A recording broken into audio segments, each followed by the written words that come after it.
Hello, thank you for joining our presentation today.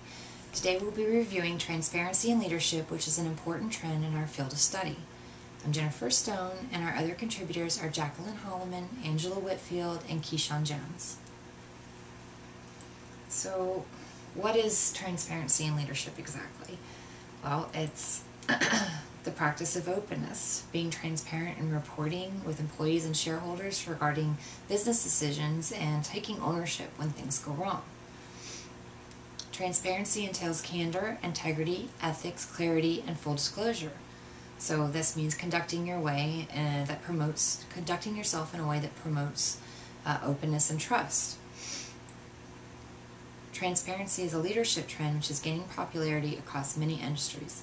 In fact, many are using disclosure and respect for the environment in their marketing campaigns and business practices now. But transparency is not something you can just buy off of the shelf.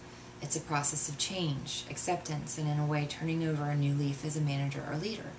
So you have to embrace it within yourself first. Okay, so steps to integrity. 3 required steps for integrity. You think you should just know this, but it's discerning what's right and wrong, acting at personal cost to oneself as a leader, being open about decisions you're making and why you're making them. So as an example of how a company can take integrity and take it from the charter or mission statement into profitability or the bottom line, companies like Subaru, Tyson Foods, and Haagen-Dazs, and other companies have launched marketing campaigns that focus on how they've built their companies around social responsibility and integrity.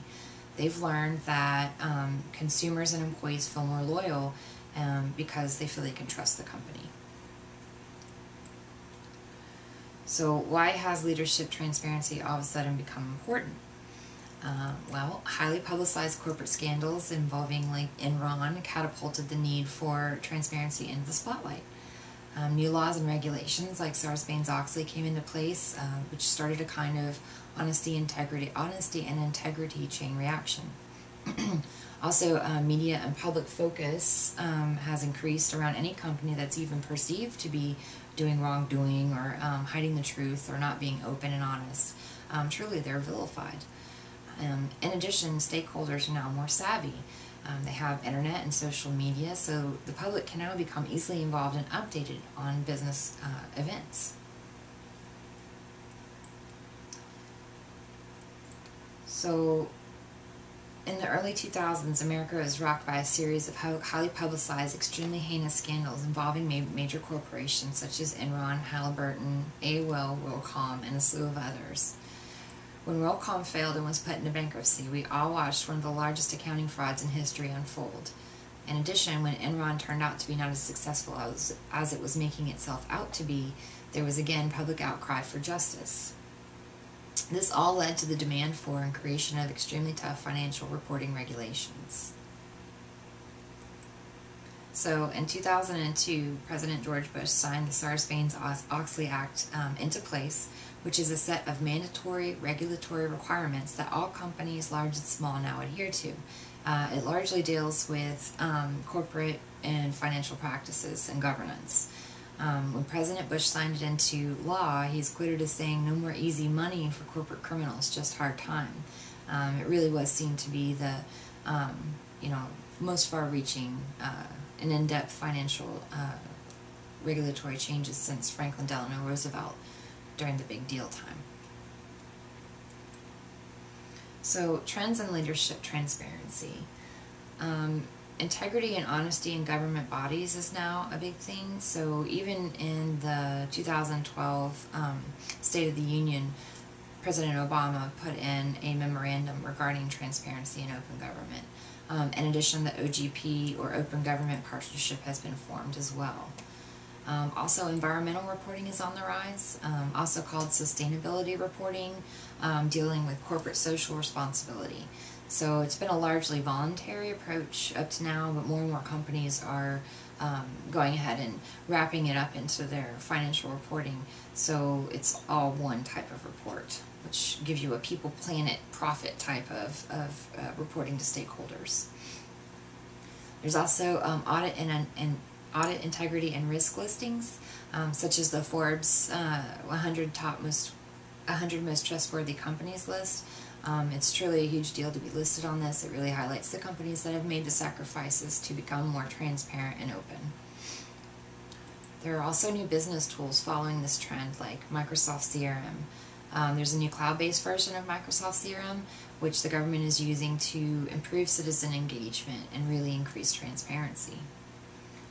In addition, there are websites devoted to uncovering wrongdoings, such as WikiLeaks, which seems to be dedicating to publishing all kinds of information on companies and governments, although there are mixed feelings on how that information is collected and published. So how is transparency in leadership accomplished? Well, leaders need to stay in touch with employees.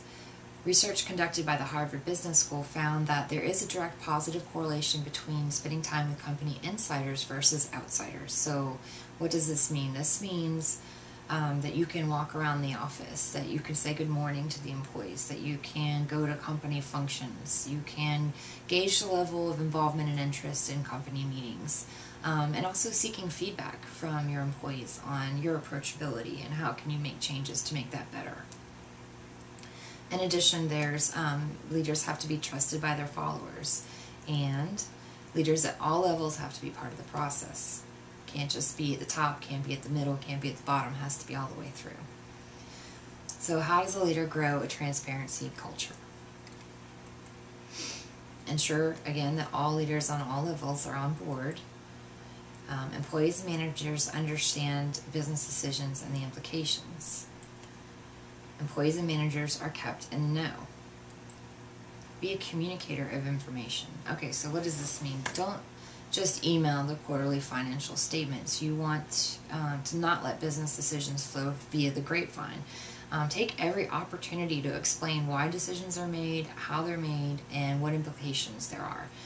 Also, you can invest in technology tools such as mobile apps and customer relationship software, which can create a transparent way of having work information flow throughout the company at all levels.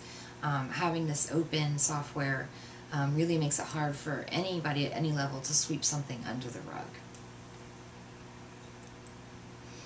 So there are steps to transparency, to becoming more transparent even. According to Quint Studer, author of Straight A Leadership, there are 7 steps.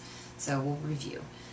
Top management needs to ensure that, again, all leaders at all levels are on board, and also that they understand the company's goals. Senior and middle management should be brought closer together by having senior management communicate more often and more effectively about the company's goals and strategies. All top-level managers should work to make sure employees and managers understand the financial implications of decisions. So it's an important step to open communication lines by implementing tools that make it easier to keep in touch with employees on these issues. Really, this does reinforce the culture, the transparency culture, all the way down. Another step is to make sure middle management can answer the tough questions from employees. So they need to be able to communicate to an employee if asked why decisions were made or why cuts were made here but not there, that kind of thing. Always share bad news openly. Be open with employees about the situation and communicate news as soon as possible. The last step to creating a culture of transparency is to keep employees and managers in the know. Use a newsletter, use a communication board of some type. Also make sure that the tools have been adopted, that you've chosen, and that they're used effectively. So transparency is an important trend in leadership, obviously. Everyone expects it now. If you are not transparent, you may want to reconsider your position on that. If you plan on truly leading people, you have to have integrity. You have to embrace transparency. Thank you for listening to our presentation today. We look forward to your questions and comments on Blackboard.